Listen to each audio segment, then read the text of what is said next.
Good afternoon. My name is Steve Novosel. We're here today, this afternoon, to interview one another. This is Mr. Fred Irby, a patriot of mine, and we're here to talk about music uh, in the DC area since I've been here and since he's been here, and would like to hear some stories and hope that you will enjoy. Yeah. So, Fred, tell us about your experiences here in DC. Go Well, ahead. First of all, where did you come from? That's what we want to know. I'm First. from Mobile, Alabama, There we go. and I attended Grambling State University in Louisiana, and I also attended Southern Illinois University in St. Louis, Edwardsville, Illinois. Uh-huh. I taught public school in St. Louis, and then I got offered a job at Howard University. When I was in St. Louis, I got a chance to play with a lot of influential musicians. I played with Oliver Lake, Hammond Blewett, Clark Terry. I was in the George Hudson's big band, and I had some very talented students that I taught. One of the students that I started off on playing music was Greg Osby. Uh-huh. He was one of my students, and so he's gone on to be quite an amazing musician. I got offered a job at Howard University in 1974. When they called me up and offered me the job, I turned it down. I was 24 years old. When I told some of the musicians I turned down a job at Howard University, they looked at me like I was crazy. Because I was just getting ready to get married, and the main thing, they didn't offer me enough money. So, I was happy. I was happy that I was dating my wife. We was planning on getting married. I didn't know anything about DC. I'd never been here. I didn't know anything about the Kennedy Center, neither when I work, So they called me back about a month later and offered me a better, more compensation. And so I took the job and I came here. And I got here in 1974. And before I left, I asked all the musicians I said, do you know anybody in DC? They said, well, yeah, Calvin Jones is in DC. And they said, look up Rick Henderson too, because one of the musicians, he was in the military with Rick Henderson, so they were real tight. Uh-huh. So when I got here, I think I got in town. I drove a U-Haul truck with all my furniture. My wife was in the car, and I got here in town maybe like about 4 o'clock in the morning. I stayed at a friend's house until I got my apartment. I stayed just one night. But I get in at 4 o'clock in the morning. I had to meet the chairman of the music department at Howard University at 9 o'clock. So I met with him for about an hour and a half. And while I was there was a musician named Robert Gill, who told me about Calvin Jones. I said, well, I need to meet him. So anyway, with them being in town like 5 hours, I was in Calvin Jones' office at Cardozo High School, talking to him about the music scene and everything like that. Mm-hmm. And Calvin became a mentor of mine, helped me get work in town, tell me who to call and everything. Mm-hmm. So I started teaching there, and I got the band at Howard. And in fact, that's when I first met you. I had a band called Swingworks. Mm-hmm. Oh, yeah. And we played every Monday night at Blues Alley. Calvin was in the band, Kirk Stewart, yes. You played bass. All the theater musicians were playing there. So we got some very good write-ups in the Washington Post, and we used my library at Howard University, and everything. Uh-huh. So anyway, I've been at Howard since 1974. That's like 47 years. I've had the distinguished honor of working with some great educators such as you, Art Dawkins, John Malachi, and I've had some great musicians to play with my jazz ensemble at Howard. Benny Golson, Jimmy Heath, Yusef Lateef, Bunky Green, Bobby Watson, Wallace Roney, Marcus Belgrave, Jimmy Owens. The name goes on and on, you know. Yes, absolutely. And I've had this distinct honor of traveling with my jazz band to the People's Republic of China. We went in 1987. We were the very first jazz band to play in the People's Republic of China. And we've been to Japan 4 times, went to Africa, South America, they're all over the Caribbean. And we recorded like 46 albums. And the last one we did was 2019. And we haven't done one since then because all the studios have been closed because of the pandemic. But we recorded like 46 years in a row. We did a recording and everything. It's amazing what this music will do for one. Yeah, oh yeah. I never imagined that I would be doing what I'm doing now. The stuff I've played, and I had a very, I think I had a very amazing career in college too, because I went to Grambling. I studied with the principal trumpet in the Shreveport Symphony. They have a very good trumpet teacher. And also my freshman year at Grambling, our marching band did the halftime show for the very first Super Bowl. Wow. 1967, I was out on the field, marching around playing my trumpet and everything, right? And also I did a USO tour. When the Vietnam War was going on, we had a small group, a 10-piece band with singers, and we went to Japan, South Korea. I was up on the DMZ in South Korea. We went to the Philippines, Taiwan, and Okinawa, right? So it's been quite amazing. You mentioned a trumpet, that you are a trumpet player. I was a trumpet player. I know. In fact, you in the Army here. Yes. Well, I started playing the trumpet in the 5th grade. Right. You know, and got my trumpet one day, me and my buddy, and we couldn't play anything, but we went out and sat on the curb and played the hufflebug. Yeah. We didn't know what we were doing, but yeah. Which band were you in here? Here, when I came here in the military. I was drafted, and I went to the Naval School of Music, which was in Anacostia in those years. I'm talking about 1961. Right. You know. Right. And then after that, I went to Fort Belvoir. Okay. 75th Army Band. Okay. Yeah. And I was a trumpet player out there. Right. Till they needed a bass player. General called down and said, we need a dance band. Okay. There were no bass players in the band. You know, if you were in the military, you played the trumpet. You didn't play no bass. You know, they didn't have any bass players. So you were basically self-taught then, huh? Absolutely. And that's what Keita told me. He was self. He never had a teacher. You just learned it. I watched other guys play. Right. Charlie Young did that too. Yes. I think in the 60s, in fact, when Roberta Flack, I bring up her name because she had a residency at this place here.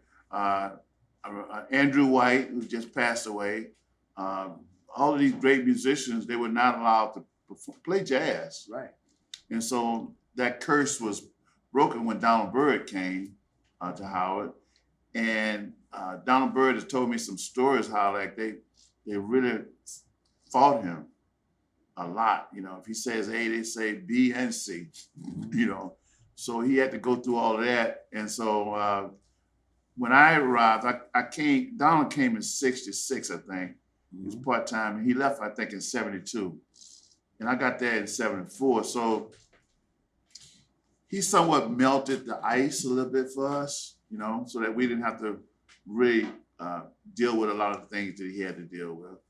But still, though, we still didn't get the institutional support, like the choir and all the other ensembles there. But when I first got to Howard, the radio station was a jazz station. Right. That's all they played was jazz. Now they don't play any jazz. You know, the only time we did get a lot of airplay of Felix Grant was at WMAL before he went over to UDC station, and he used to play our records all the time. He was one of our biggest supporters. What's his name? Bill Mayhew? He played some, but Yeah. what's the man, the Voice of America? I'm trying to think of his name. I can't think of it now. It'll come to me when I leave. Yeah. Yeah. Right. But we got a lot of airplay from other stations other than Howard University.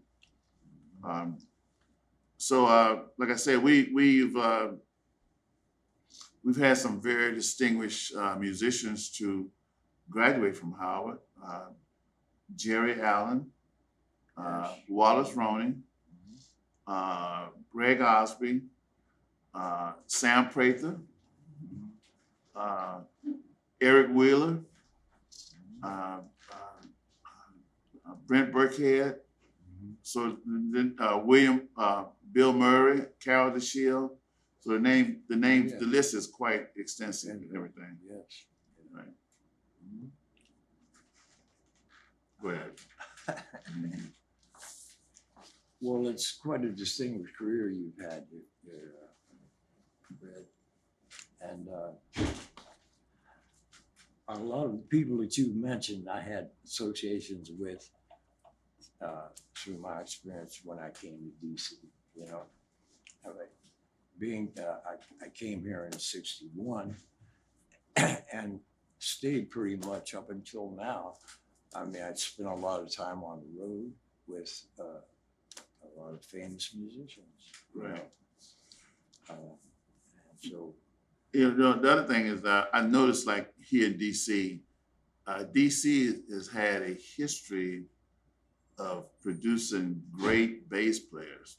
In addition to yourself, one of the first bass players I met here when I got to town, I went to see Clark Terry at Blues Alley, and I met this bass player. His name was Billy Taylor. yes, he was. Right. Yeah, and Billy played with Duke Ellington, didn't he? That was his father, Billy Taylor Sr.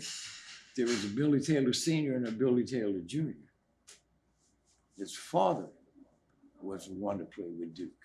Oh, I didn't know that. But yeah, Okay. but Billy Jr.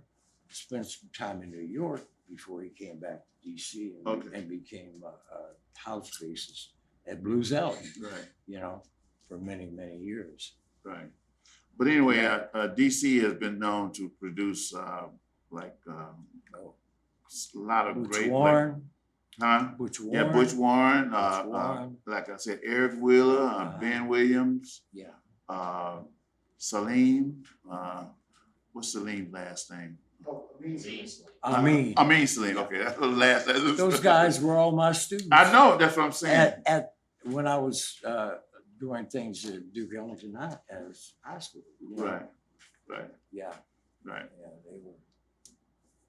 So and we, like I said, we've had some really good players. As I mentioned earlier, Greg Osby, Brent Burkhead, Paul Carr, Marsha Keys. I went to Howard, and other Kevin Levi. Just really fine music, fine people too, and everything. Yeah. Mm-hmm. Well, I tell you, first thing I noticed that. Talk to Steve. Okay, when I first arrived at DC, the first thing I noticed, the level of musicianship was at a higher level than St. Louis. Mm-hmm. Now, St. Louis has some great musicians come out. Clark Terry, Arnie Wilkins, Miles Davis, and all that. Right. But whenever I did a lot of freelance work in St. Louis, and I noticed at rehearsals we had to read. There was some challenges with some players, but I didn't notice those challenges when I came here. And that's because a lot of the musicians that were civilians here were former military musicians. Mm-hmm. So they were used to reading like every day. Right. They read music. So you put some music in front of them, and we didn't have that caliber. We had some great individual soloists in St. Louis, but not those ensemble I players. believe John Hicks was from St. Louis. Yes, he is. As well. Yeah. Well, I got a story about John Hicks. When I arrived in St. Louis, I was an elementary music teacher. So anyway, I had 5 schools, and so I used to go twice a week. I would spend a half a day at one school, and then later in the week I spent another half a day at the same school. And so at one of these schools, Hamilton Elementary School, I'll never forget it. Just before I didn't know anything about Howard University when I first got there. I met this choral teacher there, and she asked me where'd you go to school? I said, I went to Grambling. I said, where'd you go to school? She said, I went to Howard University. I said, that's in DC, right? She said, yeah. So I've heard about it. And then we kept talking, and she said, you know, my husband is a jazz musician. He's kind of famous. I said, who's your husband? And she said, John Hicks. Her name was Olympia Hicks. That was his first wife. Yeah. So I never heard of him. Really, I never heard of him because I just didn't know. I said, oh, that's fine, you know. I finally met him because he came by the school to see her about something one day, and she introduced me to him. Oh, yeah. So he remembered that, you know. In fact, when I got to Howard, I'd been to Howard about 3 or 4 years, and he came through Howard, came through town. I went to see him, and I told him, he said, I remember you. I never played with him or nothing like that, you know. Right. But what was I saying? I mean, that's my John Hicks story, you know. Yeah. Okay. Yeah. Well, he was quite a musician. Oh yeah. To say the very least. You know, I spent a lot of time with John, with David Fathead Newman. Right. And I spent many years with David, and John and I also did. We made a couple of albums here in town. There was a record company called Maple Shade. Right. Who was the musical director there was a pianist by the name of Larry Willis. Right. You know, so. Well, Larry played with my band about 7 years ago. We gave him the Benny Ghost Award. Oh yes. Yeah, Oh, yeah. and I went to his funeral in Baltimore when he passed away. One of my closest friends. Yeah, we got one of the songs that we did. In fact, we tried to record it this year, but we did record it, but it's not the same as going into a studio. Yeah. You know, was To Wisdom of Pride. Yeah, that's it. That's a great tune. Everybody knows it. Yeah. And plays it and everything. Ethiopia is another one of his compositions. Yeah, I'm not too familiar with that. Yeah, he made many. He was an exceptional composer. Right. Yeah. Good person too. Yes, he was. Him and Hugh Masekela were We were very close. very close. Yeah. Well, they went to high school together in New York. Oh yeah. Music and Arts High School in New York City. Right. Yeah.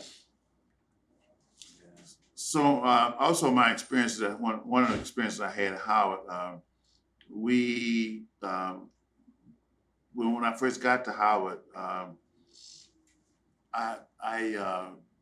we tried to convince the music department that they need to hire a jazz piano teacher, and for some reason they didn't think that they just needed someone to come in and teach them classical piano. Right. So they can learn all the technique, and they never had a jazz piano. Donald Byrd did not have a jazz piano teacher. In fact, he was the only person there. So we had to convince them that we need to hire someone who knows jazz technique, jazz repertoire, and to know how to play jazz. So a lot of students up until I think it was like maybe. It was probably like 86, 85, no, 82. That's when we had John Malachi to come and teach. Right. And it was like, they fought that like, you know. So all these people from 82 back, including Andrew White, right, Harold Wheeler, all these great musicians that came through Howard, they didn't have a jazz piano teacher to teach them. They all learned classical music. So all the jazz that they got it in the streets. You know, Right, so right, right. not only got that, but they didn't have no ensembles for them to play in to Yeah. learn jazz phrasing and Mhm. so we had to institute a whole lot of those things, you know. Yes. The other thing I wanted to talk about, and I think that that's why I admire this organization, Capitol Hill Jazz Foundation. I admire them a lot because I think that musicians are going to learn how to play. I mean, that's been known from the history of time. They're going to learn how to play. All you got to do is what they say: if you spend 10,000 hours doing anything, you're a master. You know. So Coltrane did that. Charlie Parker did that. So a lot of people have spent that kind of time. But the one problem that we have in jazz is that it's the musicians don't have the institutions set up. I'm talking about outside of academia. We don't have the institutions set up for us like they're doing classical music. Right. You know, the National Symphony, they provide health insurance, retirements, unemployment compensation, sick leave, paternity leave, or whatever. I know at the National Symphony, there have been several musicians since I've been here in the orchestra, in which, and this happens too with brass players, they have problems with their chops, the muscles, the muscles don't work right. So basically, what they need is time off to rest, just like an athlete. Right. Yeah. You know, athlete break his leg, they say, okay, like Kevin Durant last year, he didn't play ball for a whole year. He still got paid.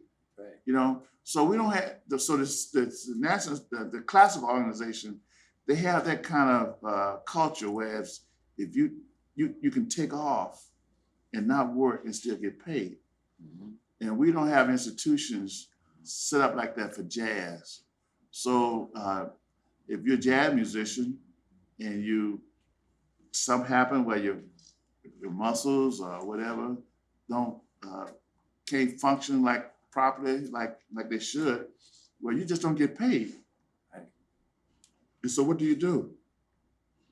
So I think that we need to have an organization like this that can look out for those concerns. I think we should have in our government, we have a minister of everything else, but we have no minister of music. Yeah. You know, which is very important to our culture. Right. You know, especially the creative musicians. Right. You know, which are classical and jazz musicians. Right. You know, so. Well, we do have the National Endowment for the Arts, and that's what they're supposed to be doing. Yes. They give out grants Yes. and stuff like you said. I think a minister of music, not culture, but music. Music. Yes, Right, absolutely. right. And someone had mentioned that several years ago that they mentioned that they felt that Quincy Jones should be the very first minister of music in America. But it was shot down by the bureaucracy. They felt that they didn't want to add another level of bureaucracy to that. They feel like once you open the door, you got to spend money and everything. So we, you know, for years we didn't have before the Kennedy Center, we didn't have a national culture center. Right. And I think President Eisenhower was in the process of creating that. He got this Broadway producer, Roger Stevens, to set up a commission to study to make recommendations about creating a national culture center. And then when John Kennedy was assassinated, they put it on the fast track. And that's how we got the Kennedy Center created. Right, and you notice in the Kennedy Center, we only have one theater that's named after anybody. That's the Eisenhower Theater. But the Opera House is called the Opera House. Right. You know, Right. the Terrace Theater is called the Terrace Theater. You know, the concert hall is called the concert hall. Right. But the Eisenhower is named after President Eisenhower because it was his idea. He didn't live to see it, or did he? I don't think he lived to see it happen, but it was his idea that we have a culture center because all the countries, like Russia had the Bolshoi, England has the Covent Gardens, the Paris Opera House. Everybody have a culture center except us, you know. Right. So that was the one good thing that he did, you know. Absolutely. Yeah. So, you know, the question. Well, when you first came to Howard, what were the hangouts? What was U Street like?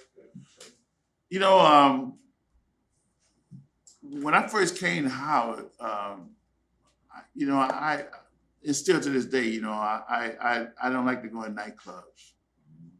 So when I was growing up, that's all I did. I played in clubs and fights around people, fights, cars getting broken into, people drinking alcohol. And I was always been shy. That's why people never see me. They don't see me hanging out in clubs. I mean, I know all the musicians. I don't know all of them. So I kind of wanted to find, I wanted to play, but I wanted to play in places. There's two things I never liked.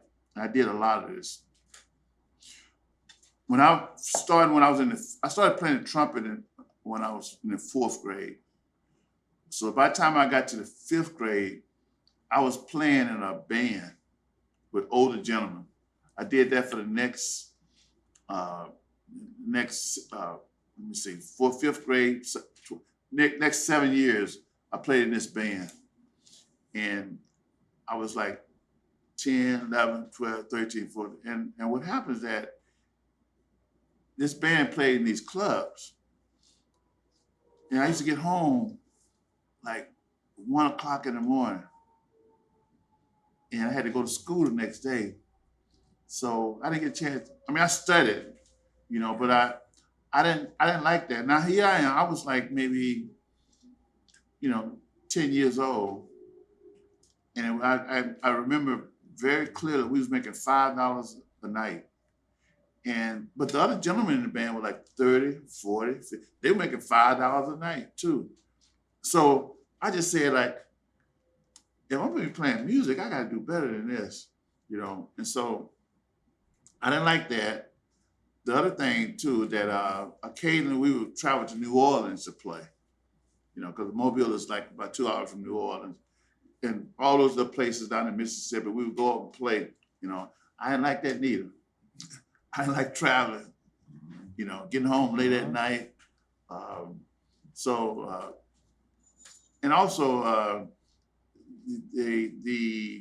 like I said, the one thing, we didn't have the benefits that if I was a teacher, a music teacher, I had a pretty good salary. I had health insurance for my family, and I had a retirement. So that's what drove me toward education. Now, as far as the clubs, I did go to some club, but I didn't hang out. You know, some people, they hang out at clubs like all the time, you know. I was never want to do that because I had to teach school the next day at Howard. I had to be focused and everything. So I used to go to Blues Alley. I saw Clark Terry there several times. I saw Count Basie band there. I went to Harold Rogan Joe. I saw Miles Davis because I wanted to see him. When I was in St. Louis, I used to go to the Playboy Club a lot because Cannonball Adderley used to play there a lot. So whenever Cannonball Adderley was in town, I would play there. But the clubs is the one place that where you can really learn to play this music. You know, I always thought that the clubs were that's where the true educators of jazz are. That's where you learn to play. That's where you can learn to make mistakes and learn from your mistakes. but I just didn't like the fact that the musicians not compensated as well as they should be. Question about like the impact of other musicians on your career as well. Okay, Like as a trumpeter, as an educator. well, And also I wanted to, for you to kind of talk about your experience. I know you played like was it the Oscars or Yeah. you know that kind of experience. right. You've done a lot. Yeah, well, the musicians that have greatly influenced me, I would say the first one is Calvin Jones.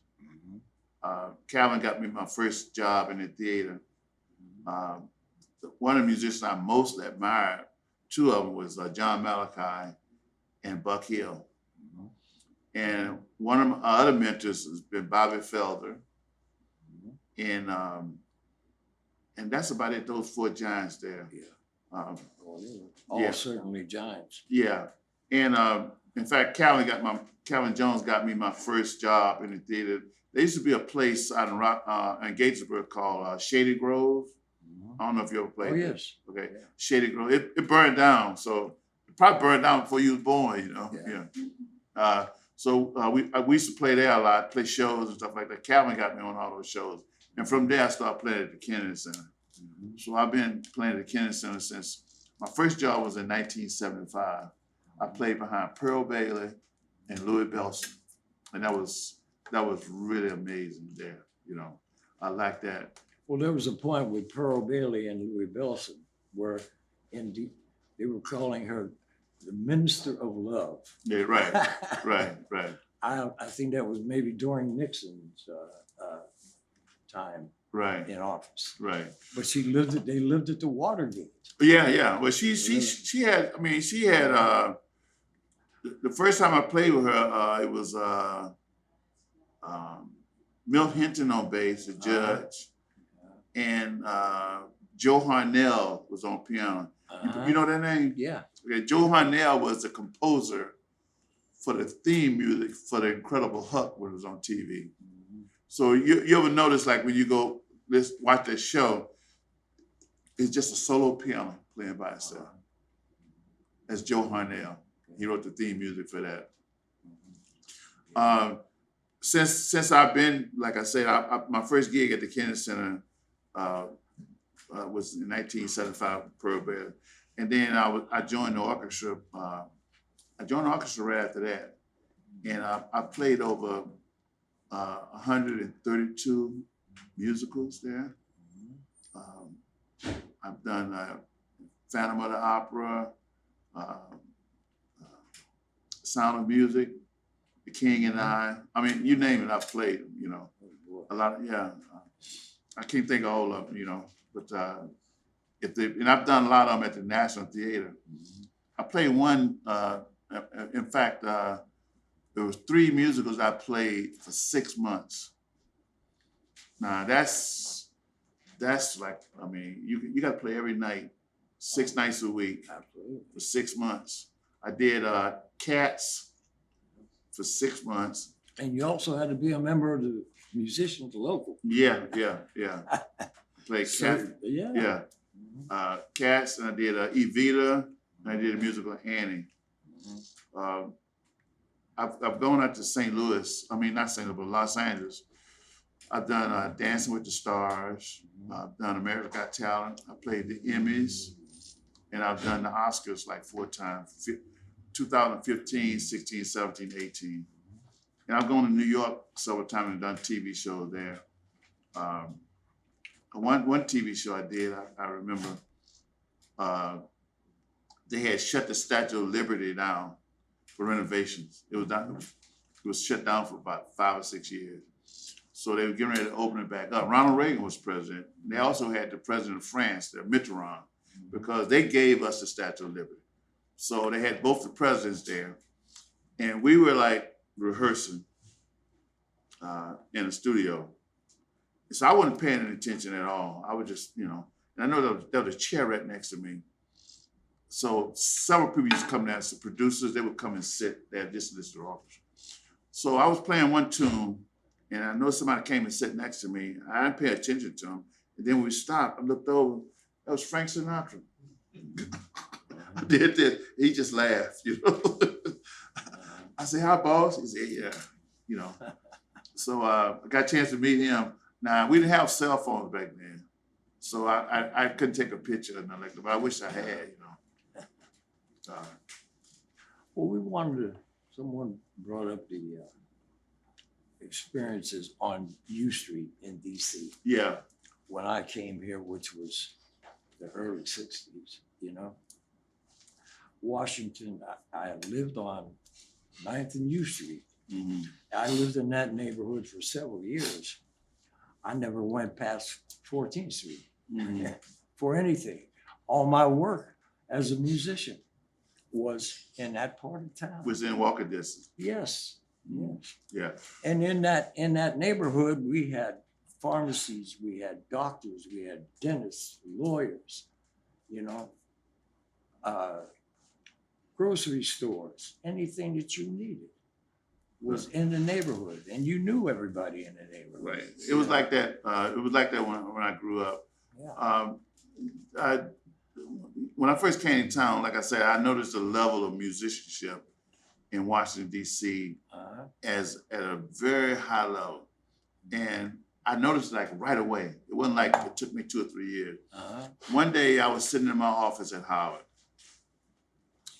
and Benjamin Sands, one of my students, former students, he would always tell me about this young trumpet player that was in his band. Because people always come up to me and say, "Man, you got to hear this young cat. You got to hear this cat." So I said, "Okay." I say, "How old is he?" He said, 13. So right away, I'm thinking, you know, I gave him a heart. I said, "Okay, man, I believe you, you know." So I didn't think no more about it. So he called me one day and said, "Mr. Irby, can we have a rehearsal in the band room this afternoon? Because it's not a class in there." I said, "Well, how long you gonna be there?" He said, "About 2 hours." I said, "Yeah, go ahead." You know, so he brought his band up. So I was in my office just answering phone calls and all that.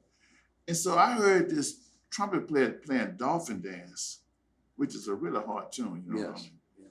And I say, "What?" And I opened the door right away, and I saw this 13-year-old Wallace Ronan. I mean, I was saying, "Lord have mercy." I could not believe what I was hearing. And his brother was even like 12 or 11, something like that, playing right with him, you know. Younger brother, yes. Right. And so anyway, I talked to him and I asked him, and he said that what he did, he said he learned all the Clifford Brown solos, Miles solos. I said, "When do you sleep?" He said, and I think his daddy was a former trumpet player too. I know he's a U.S. Marshal. But I mean, he just lived music all day, you know. Yes. Right. Yes. Yes. When I was in Irby, you played dates together? Me and who? Steve. Yeah, what happened is that we, all of us in the theater, you know, like you play in the Kennedy Center, National Theater, Ford's Theater, you know, you play the same music every night. And so, which is it's good to have a job, but that's what you got to do. And it's very regimented. They want you to play the same tempo. In fact, they want you to play the same tempo. A lot of times with the show they're doing now, you have a click track. So and basically they got that for the dancers, because dancers know when something's too fast. They say, "That's too fast." Why? Because I got a cramp. You know. So what happens that musicians, we always say, "Man, I wish we could have a big band and do something," you know. So I was approached by this the owner of Drums Unlimited. His name is Mickey Persia. He passed away several years ago. So he said, would you like to start a band with me?" I said, "Well, yeah." I said, "But I'm kind of tied up a lot in the theater." He said, we'll play just on Monday nights. And when you're not in the theater, we'll try to get some other gigs." I said, "Okay." So we started playing at Blues Alley every Monday. We had a really good band. Kirk Stewart was a piano player, Larry Ennett, and Mickey played drums. But all the top theater players in town was in the band. We had a club called the Burgundy Lounge. Mickey and Larry in it. That's right. That's Yeah. right. So up on Connecticut, right? Right. So anyway, we were looking for a bass player, and I'm not gonna call no name, but there was a bass player that they recommended who was very good, but his reading skills was not at the level that we wanted. And so someone said, well, you need to call Steve Novosel. So Mickey called Steve and asked him would he join the band. And he was a perfect fit because he could read. A lot of times, good readers that can't swing, and good people that swing can't read. And not only that, but they might be a good reader, but they don't know all the tunes.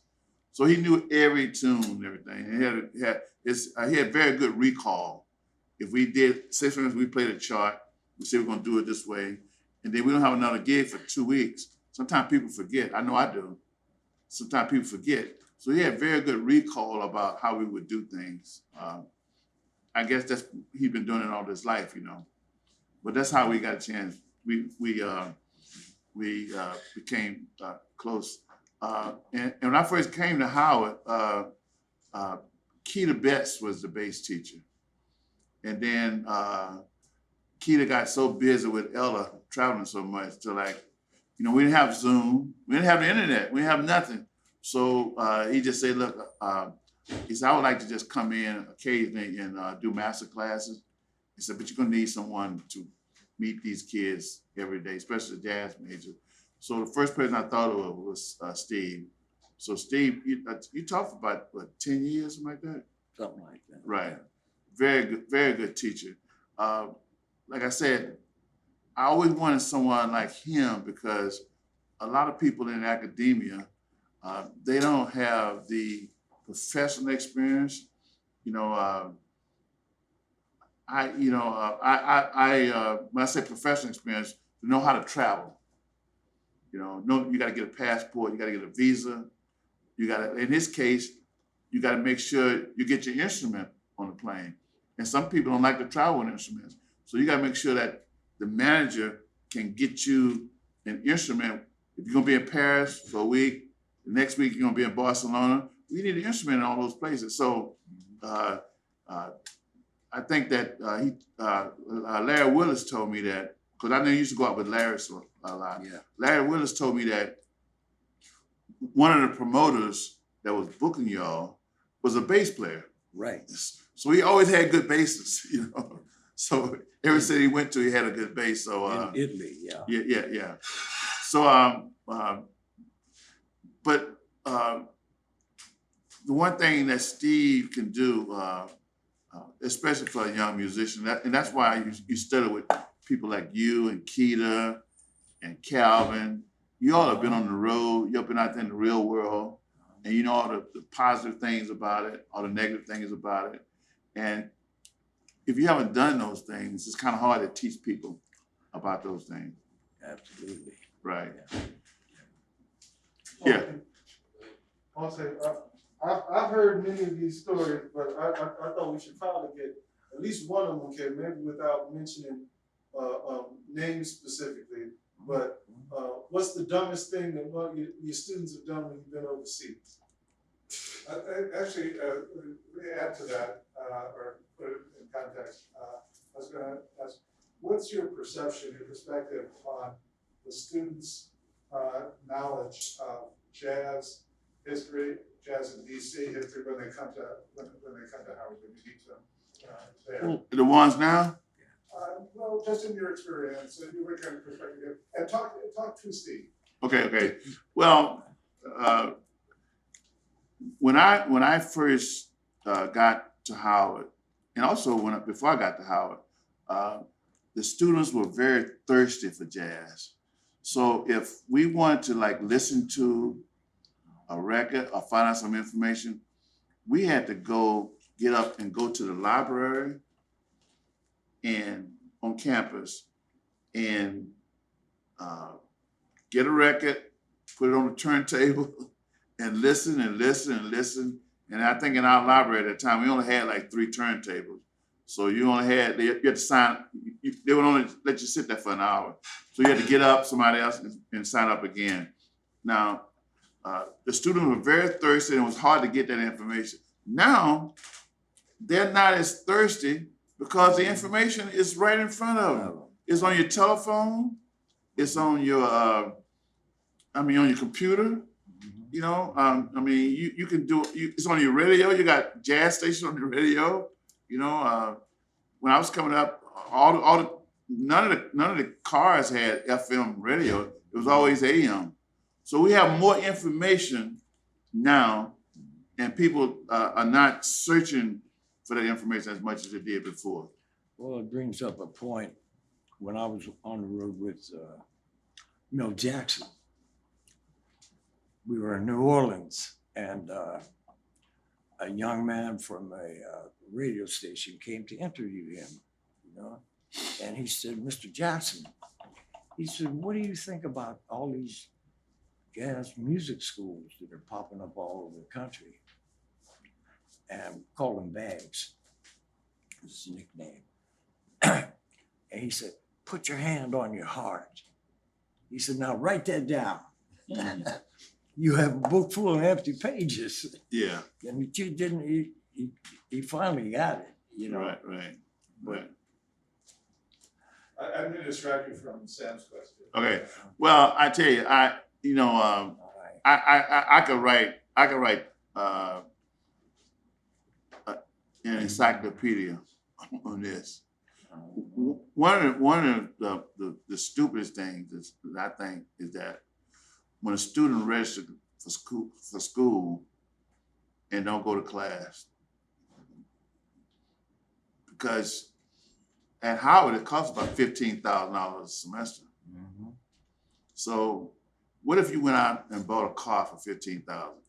You drove it off the lot, you get 2 blocks away from the dealership, it doesn't work. What's the difference? I mean, and that's the stupidest thing I've seen, you know. The other thing I've seen, I've had students who lose their passport on trips. We was in China, a student lost his passport. I had students to get involved in the legal system in a foreign country. That's scary. And just like the day before we get ready to leave, come back. So I had to do something. I prayed a lot, you know. I had a student get hit by a car. I had a student we were in Romania. And like you said, a lot of times when you go out somewhere, you go out and hear a band, you say, "Oh man, I want to sit in with these cats." So we were in Romania, and that was a band that was playing in a hotel where we were. And our bass player, he didn't bring his bass, he just had an electric bass, you know, because we didn't have no cases to travel with the instrument. He wanted to sit in with this band. So he had to play the other bass player's bass. And some kind of way, this other bass player's bass had a crack in it. And so when he finished playing, the other bass player accused my student of putting it, you know. And so what happens is that when you go into a foreign country and, you know, the last thing you want to do is be involved in their legal system. So sometimes if you're an American, they would create a problem for you. You know, they do that a lot in Mexico, too, I heard, you know. Because they know you don't want it in trouble. So if you have to give us some money or do whatever, you want to make it go away, you know. So that was the thing there. And I told everybody, I tell everybody, I say, don't touch anybody's instruments, you know. And I always have a thing too, when my students, we go to a country, naturally you want to go out, you want to go to the museums, you want to go see things, statues and all that. And I always say, look, if you're gonna go out, it has to be 4 people. It has to be 4 people.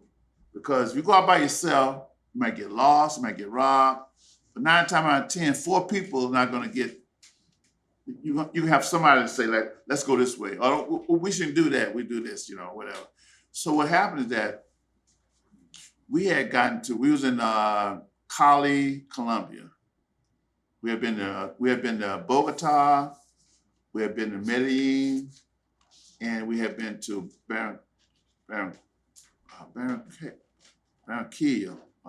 So it was our last stop in Colombia. And we had just gotten in, like, we had to leave Bogota like at 5 in the morning, and we got to the other city. I think it was like a 5-hour flight. So we got to everybody was tired. So if the plane leaves at 5, that means we had to be at the airport at least by 3:30 or 4 o'clock. And then that means you got to get up at 2, So everybody was very tired. So we got to the hotel. I told all the students, I say, look, everybody should go to bed and rest up because we got a concert that night. And I went up to my room to sleep, and everybody went up to the room to sleep. And this one student, obviously he wasn't tired, so he wanted to walk around the block just to see the city a little bit. And in Colombia during that time, it was like in the 80s when it was really the wild, wild west there. And one of the things the drivers don't do in Colombia at that time, they didn't stop for red lights. They just pull up, red light, nobody. So what happened, and they're going fast too. So what happened that this driver ran the red light, and the car kind of like swerved onto the sidewalk and hit this kid. And I'm in my room, sleep, and all of a sudden my phone rang. I said, what's going on here? And it was Paul Carr. Paul Carr was calling, say, Mr. Irby, you need to come here and say, such and such, he just got hit by a car. I said, oh, Lord. I said, oh, Lord. And so I said, where is he? He said, he's in the hospital. I said, oh, I ain't have no health insurance down there. Right. But I had a little money I took with me in case something happened, And so I had to, I went to the hospital and they were doing surgery on my head. I think he had like about 10 stitches below his below his eye, and then 10 above his eye, and about 5 stitches in his lip. Now he's a trombone player, so he couldn't play. So I had to pay that money to them. We didn't have credit cards during that time. At least I didn't have one. So I had to pay that, and I was hoping to get reimbursed when I got back to campus. And I didn't get reimbursed. The school didn't reimburse me. So it was just something I had to do. So that was the only thing that cost me some money. So that was the stupidest thing that somebody did, One final question. Okay. In the way that you asked it of George Johnson earlier, what's your sense in terms of your experience with where we come from, where we are now, the future of jazz here in DC? Again, talk to Steve. Okay. Believe it or not, I think we're in a better place now because the pandemic has forced us out of our comfort zone. We were like rolling right along, and all of a sudden we got the rug pulled from under us, all of us. So we had to find new ways to be creative. I think that a lot of clubs now are streaming their concerts. So that's another avenue of revenue that we have that we didn't have before. We had it, but we didn't think about it. So the pandemic has forced us out of our comfort zone. Musicians are helping musicians now. They're using other musicians on their job. They're finding creative ways to do things. Concerts, Zoom. I know this past year I had about maybe, in addition to student recital, I had about 7 musicians to present master classes through Zoom. In fact, I have a musician in Canada. He didn't have to travel. You know, I had several in New York that they didn't have to travel. They did the Zoom from their homes. I've had the vice president of the musician union in Los Angeles. He did a Zoom session for us, and I've done some Zoom session too for different people. So it's like I said, we were forced out of our comfort zone, so we had to think of ways in which to generate income. And like I said, you said the cat is out of the bag now, so we're not going back. We are going back to the in-person concerts because people like to hear in-person. But I think that we're gonna have streaming concerts from now on. Yeah, because I noticed like this happened with me too. Not unless I have a ticket, but if I say like I want to go to Blues Alley tonight, it's okay. So the first hit is at 8 o'clock. Then all of a sudden, like 6 o'clock, it started raining. I don't want to go out in this rain or snowing. So I said, let's stream this. So you can stream it. You know, and then some people say, man, you know, I don't want to go out on Saturday night. There's too many crazy people out there. I want to stream this here. So, and I've streamed some concerts too. So I'm sure you've had concerts. I've seen you on Zoom. Oh, yes. Right, and everything. Right. So I think we're in a good place now. Being that the pandemic is, I think about 50% of the population is vaccinated or whatever. So, and the other 50%, I would say out of the other 50%, 35% of them don't want it. You know, so I think it's available for anybody that want it. Good. Unless there's something you'd like to just throw in there. Yeah. Well, first of all, thank you for having me. I haven't been in this venue, I think, in 20 years. I used to come here a lot to see different people play, but you all are doing a very good job to keep jazz in this community, in this area. I've seen like several times on YouTube, like cutting contests y'all have. Trumpet, I think Don Vontae was one of the judges. He used to always tell me about it. You have it for saxophones and stuff. And so this place has been able to survive. This is a very important place for Roberta Flack. She performed there all these years, and thank you for doing what you're doing.